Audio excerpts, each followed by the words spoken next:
the kind of fellow that, oh, where are my car keys? And so I thought long and hard. I said, I got to get big, impressive. David Letterman was a master at saving dying interviews. He could rescue awkward silences, turn boring stories into comedy gold, and make even the dullest guest seem interesting. Central Park, road, wall through, cut through. His quick wit and sharp timing saved thousands of segments over 33 years. But some guests were beyond even Dave's considerable talents. These weren't just bad interviews. These were train wrecks where Letterman's frustration became visible. My memory is sagging. I just don't remember it other than that's what we did. You could see him struggling, searching for anything to work with and coming up empty. The gap-toothed grin would tighten. The eyes would show irritation. The comedy rescue attempts would fail repeatedly. Today, we're counting down the 10 most unfunny guests who ever sat across from David Letterman. These interviews became legendary for all the wrong reasons. They showed what happened when preparation met cluelessness, when ego clashed with expectation, and when chemistry simply refused to materialize. Let's begin with the disasters. 10. Crispin Glover. Crispin Glover's 1987 appearance remains one of the most bizarre interviews in television history. He showed up wearing platform shoes and acting completely unhinged. Glover kicked at Letterman's head during the segment, nearly connecting with Dave's face. The entire studio went silent with shock and confusion. Dave tried playing along initially, thinking this was some kind of performance art. But Glover's energy was genuinely threatening and uncomfortable. I don't need that. I'm 40, I went to college, I've had a number of... I don't need... He wouldn't answer questions coherently. He kept doing karate moves. The audience didn't know whether to laugh or call security. The incident became so infamous that Glover claimed later it was all planned. Dave never confirmed this. Their reunion years later was equally awkward, with Dave clearly remembering the original disaster. Glover's appearance showed where the line existed between entertaining unpredictability and unwatchable chaos. 9. Cher. Cher's 1986 appearance started hostile and never improved. She immediately called Letterman an expletive on national television.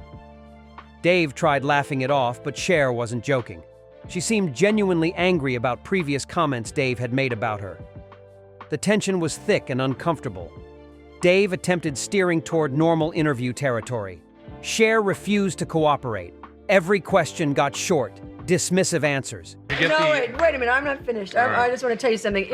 I guess I could have come on still thinking that. She criticized the show, the questions, and Dave himself repeatedly. The audience grew silent, unsure how to react to the genuine animosity. The segment felt endless despite being relatively short. Dave looked genuinely relieved when it ended. Cher later claimed she was just being playful, but watching the interview shows real hostility. Their chemistry was toxic. Dave rarely looked that uncomfortable on his own show. This wasn't an entertaining conflict.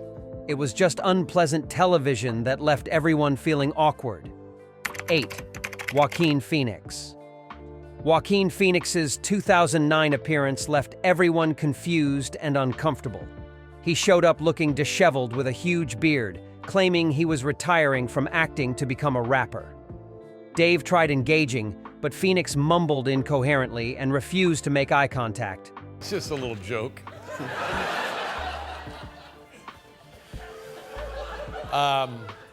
The entire interview felt wrong. Phoenix wouldn't answer questions directly. He gave one-word responses or just stared blankly. Dave's attempts at humor went completely ignored. The audience sat in painful silence. This wasn't eccentric behavior. It seemed like a genuine mental breakdown happening on live television. Dave tried everything in his arsenal. Gentle prodding, sarcastic jabs, direct questions. Nothing worked. Phoenix remained distant and strange. When he did speak, his comments made no sense. Dave's frustration mounted visibly as the segment dragged on without any comedy emerging. Later, Phoenix revealed it was all performance art for a mockumentary. But in the moment, it was just bewildering and unfunny. Dave felt manipulated and angry about being used for someone's art project without consent. The interview showed what happened when a guest completely disrespected the format and the audience's intelligence. 7. Paris Hilton. Paris Hilton's 2007 appearance right after her jail stint was painful television. Dave asked pointed questions about her incarceration. Hilton gave shallow, rehearsed answers that revealed nothing interesting. She seemed completely unprepared for anything beyond softball questions and vapid self-promotion. Every attempt Dave made at actual conversation hit a wall. What is the objective of the game? How do you know you've won? That's what I'd like to. Hilton would giggle, say "like" repeatedly, and give answers so empty they defied belief. She had no stories, no insights, and seemingly no awareness of how boring she was. The audience grew restless. What made this unfunny was the complete absence of substance. Dave thrived on smart, quick guests who could play verbal tennis. Hilton couldn't even find the court. She sat there looking pretty and saying nothing of value. The segment became a public execution of someone completely out of their depth. Not funny, just sad and tedious. 6. Madonna's 1994 appearance became infamous for all the wrong reasons. She said the F word 14 times during the interview, deliberately trying to provoke and shock. Dave looked genuinely annoyed rather than amused. The audience seemed uncomfortable with the forced edginess. Madonna handed Dave her underwear on camera. She refused to leave when the segment ended, creating awkward chaos. Every attempt Dave made at normal conversation got derailed by Madonna's desperate attempts at being outrageous. It felt forced and try-hard rather than genuinely rebellious. What made this particularly unfunny was Madonna's smugness. She clearly thought she was being brilliantly provocative. Dave and the audience just found it tiresome and childish. The interview showed the difference between genuine irreverence and manufactured controversy.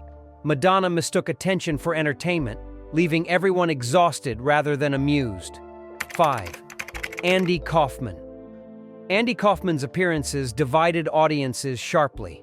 While some found his bizarre anti-comedy genius, many found it completely unfunny and frustrating. His 1980 interview where he read The Great Gatsby aloud tested everyone's patience.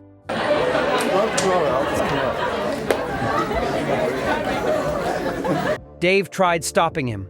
Kaufman refused and kept reading monotonously. Kaufman's wrestling stunts were similarly divisive. He'd bring women from the audience to wrestle him. Dave tried playing along, but the bit went nowhere comedically. It was just strange and uncomfortable. The line between performance art and wasting everyone's time felt impossibly thin.